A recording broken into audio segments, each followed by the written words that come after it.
Welcome to TradeTheMBI.com. This is John. This report is for the 16th of December. It was a nice birthday weekend. Got Grace's coming up in a couple of days.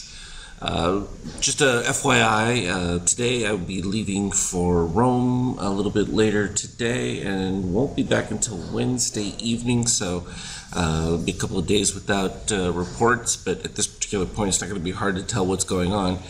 We've still got cyan under red, which is still bullish. The key is simply going to be, will the shakeout continue to make higher highs? We now have a positive extreme at the low right here at 3140, so that's a decent 40 points from where we're at right now, which is interesting because it's exactly the same as the ABM yellow at this particular point. So we'll see if that's able to pick up and make a move, because now you're seeing that the other lines, the magenta, white, and that are starting to overtake gold, which is an interesting configuration, and that's just because we're breaking to this new high range. Of course, the steel dip below here underneath red and cyan could create a little bit of softness within that, and I wouldn't be surprised to see that kind of move, because we've gotten a little bit away from the general range of where the ABM yellows usually get a mean reversion back to. It doesn't usually get too far away from it.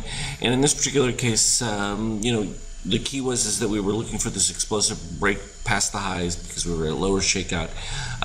But at this particular point now, if you don't see that histogram rise to match or exceed, now that we're at higher highs, that's going to be a little more problematic. It'll be interesting too, as we end up at the year-end trade, and all the drama that's going on there, but it looks like the impeachment vote or anything like that could change the structure of where politics is right now. For the most part, everything is still looking very bullish, and like we said, a lot of people needed to chase the year-end return, and so the propensity for us to move higher this year was more likely than lower, simply because of that. For all those that missed those returns, they need to get into them now. That doesn't mean that as we get towards the end of the year that we're not going to see a lot of liquidations in that, and that will be an interesting play into the end of the year, and who gets out before the music stops, so to speak. And from the euro standpoint, we had the super bullishness off of the Boris Johnson election and just the promotion of orderly Brit exit, which really means no Brit exit, is why the euro is bouncing off of this, and it's going to continue to do so because they got what they were looking for, which is probably going to be neutral now, unless Johnson comes out with some bizarre demand that they actually leave the EU without the extortion part of it. Then wow, you could see the euro really suffer, which would put pressure on the US. And from an oil standpoint, we're moving towards the highs here. This is bullish for global economic growth. Not many other ways to read that. Supply constraints and that aren't really a factor as far as any crisis or reasonable delay. I know they change fuel in the west coast of America and stuff, but that's not significant enough to alter the overall oil cost.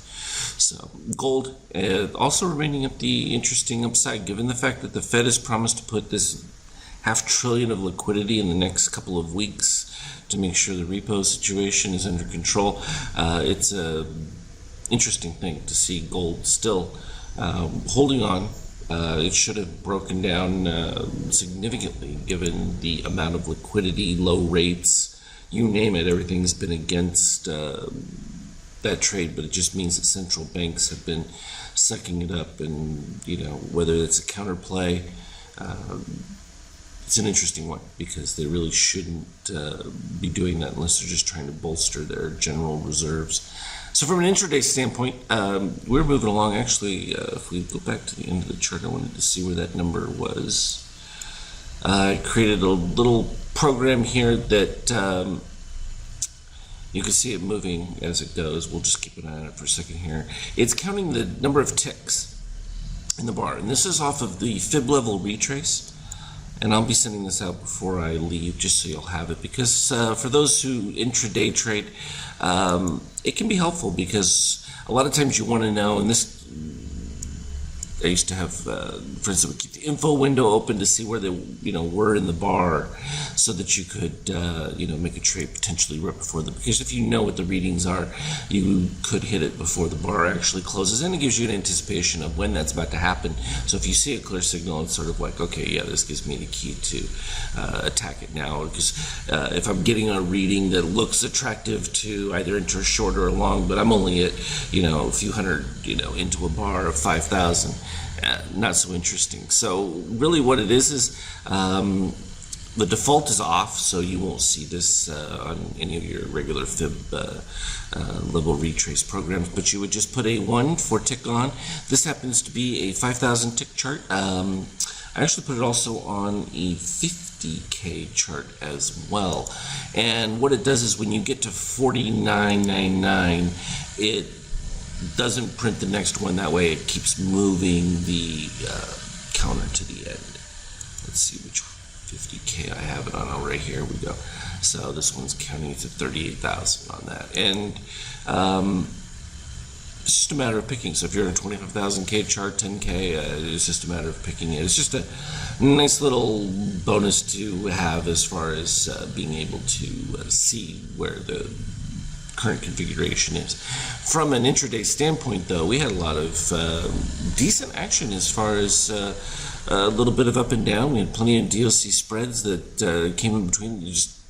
It was slow enough to where you had to be patient with it, especially when we came to this higher red DOC right over here at the secondary break. We had continuation of kind of weak steel readings, because fine, this one was the first bullish read, which is why the candle turned yellow. It ended up breaking down slightly simply because you had the dip below the red line that, oops, need to click that. You see right there. And fine, it dipped down slightly, but it was just a few points below the low right there. We ended up down at the 59 range, and it didn't take but much to get right back up to it, and then boom, all the way up to 73, and then we just kind of traded sideways towards the end of the day. It was sort of boring at that point, but here, once the day closed, we were still riding high, keeping above the negative 7.5 with the DOC red, and then boom, gap up after hours, pre-market, all positive extremes. So that's something to bear in mind. As soon as we do get a weakness signal, we're going to be looking for those extremes to get filled. This should happen some point in the morning. The low is 77 at this particular point, which would be a nice trade.